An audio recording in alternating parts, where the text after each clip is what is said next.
What's up, everybody? Will Hamilton here, and thanks for spending some time with me right before the 4th of July. I know a lot of people are on their way getting ready for the holidays. I'm going to a baseball game later tonight at National Stadium. I'm here in Washington, D.C., if you didn't know.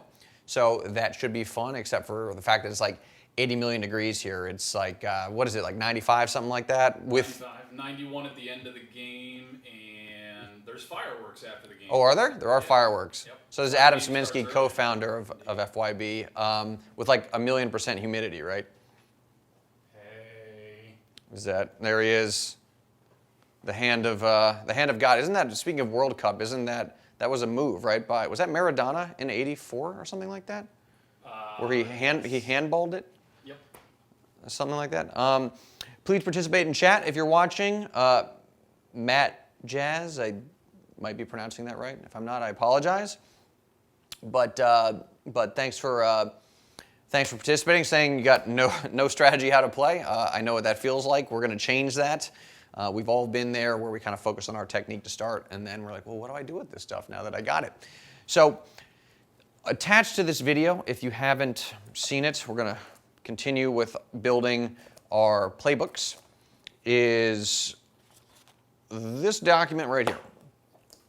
And so you can download this page. It should be like there or there. I think it's over there.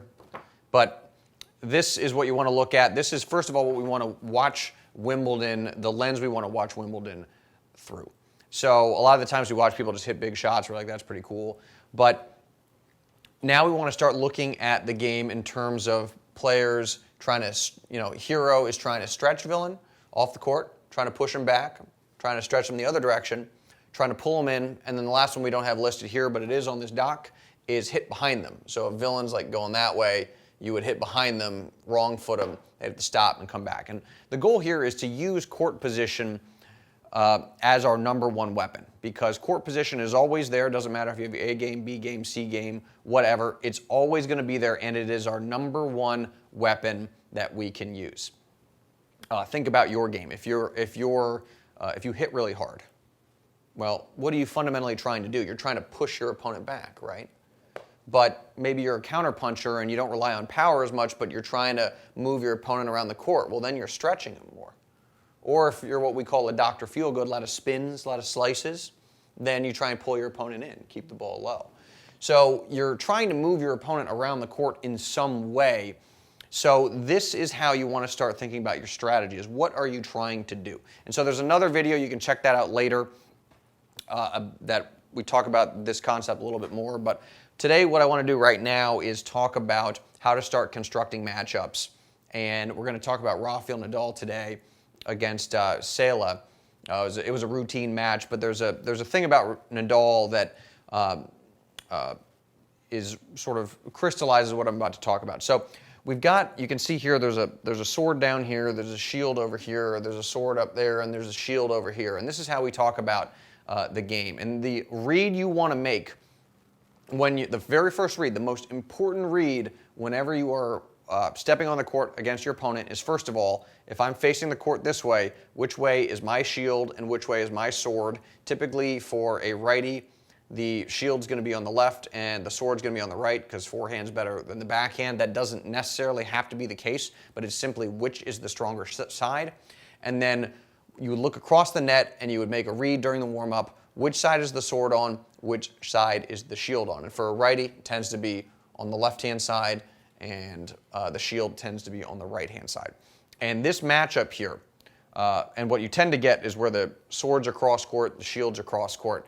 This matchup is incredibly important to understand, because every play you're going to put together is based on this dynamic like this. So for a typical righty-righty matchup, when it looks like this, you'll get what you typically see on the Pro Tour when two righties play each other. They're using plays that work with this dynamic, but then you take somebody like Rafa, and then suddenly we have a different situation. Because Rafa, as a left-hander, is going to have the sword over here. I'm lefty too, so my sword is on that side, and the shield is over here. And suddenly, this completely changes the dynamic of the match and how things start to get put together. Because with Rafa, what you tend to see is you'll see a cross-court exchange like this because it's sword cross-court at the shield. So you have the highest percentage shot coming cross-court at the shield here. So Rafa is going to direct most of his fire over here. We know that, right? You watch Rafa, you know he's going to get it high on a righty's backhand. That's what he's done to Federer for years. It's hard to do a lot with the ball when it's up over your shoulders. And so you can see by simply switching the sword in the shield how that's going to affect how you approach and construct points. So that's the next thing you would want to look at when you're watching Wimbledon now. And it's very obvious when you have a lefty versus a righty. But sometimes you have a player, particularly at our level, at the recreational level, you'll have backhands that might be better than forehands. And then you would get the sword in the shield dynamic switched, where it's sword cross-court at the shield and vice versa, sword cross-court at the shield. And then this is going to be your guidepost as you put together plays. So the play that Rafa would use in this instance is what we refer to as the battering ram, which is where you literally are just, Rafa just, and you see him do this, he just goes cross-court. I don't know where a real tennis ball is, so I have my foam ball. But you just go cross-court and you're just hammering away like you're trying to, break down the door of a castle, the battering ram. And what Rafa will typically do when you watch him is he takes advantage of the push and then the stretch. So what he'll do first is he'll try and push back, right? So initially, the rally might be somewhat neutral, but then he starts to push his opponent back, and his opponent has to back up to handle all that heavy topspin. And then when he's got his opponent back, what he does is he stretches. He'll go off the court. And what happens when you first pushed your opponent back is, like, let's say your opponent was still here and you tried to stretch, you might have to go to like there to get to the ball. But if you push them way back, that exact same shot, they now have to go way further, right? So it's like that much more that they have to cover. And they're totally off the court, and then you can just put anything over here and it's going to be a winner. You don't even have to hit a good shot.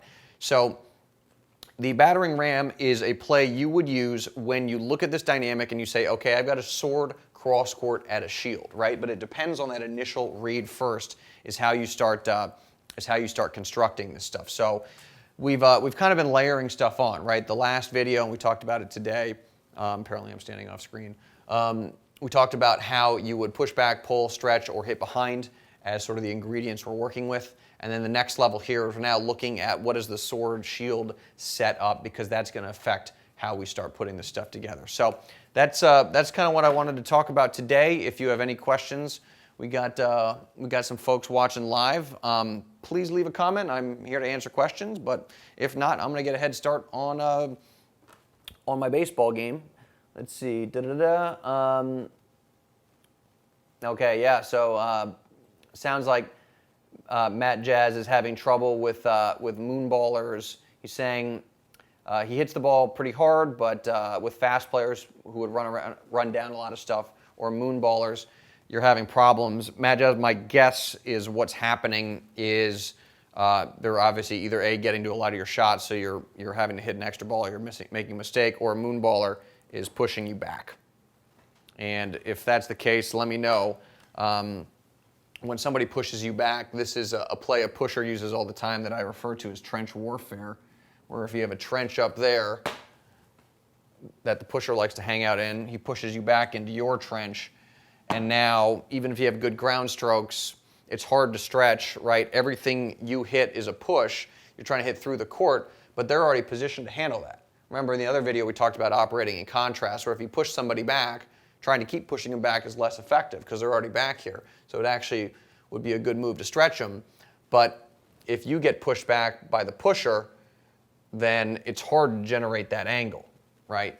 So the trick with a player like that is to actually, from the very first shot, is not even let them get back into their trench and push you back into the trench. So you would serve a lot with stretches, you would return with stretches, and then you would go to the opposite side to keep them on the run, but keep them further into the court, and don't let them back up and then push you back. You would use a lot of pulls actually too, where you would bring somebody into the court, and then if you bring somebody in, then you can use your power by going right at them. because then that's a push, and the push is effective because they're not positioned for that, right? They're forward in the court, so if you go right at them here, that's really effective, and that actually works great against Rafa and Nadal. See a guy like Djokovic will actually, when Nadal's serving, second serve, he's right on the baseline. Djokovic, a lot of the time, goes right at him with his return, and Nadal's backing up and trying to defend that, and he hasn't been able to retreat enough where he's able to handle that shot. So, again, when you're thinking about that stuff, like this guy, you know, people who run stuff down, moonballers, think about how they're affecting your positioning. They're pushing you back. You're not able to stretch in that case, and you can see how this stuff starts to work, or how you can start using this stuff to figure out your opponents. How to deal with lefty, Krishna, good question. How to deal with lefty serves pulling out wide in the ad court. That is my specialty, where I'm going to get you way over there.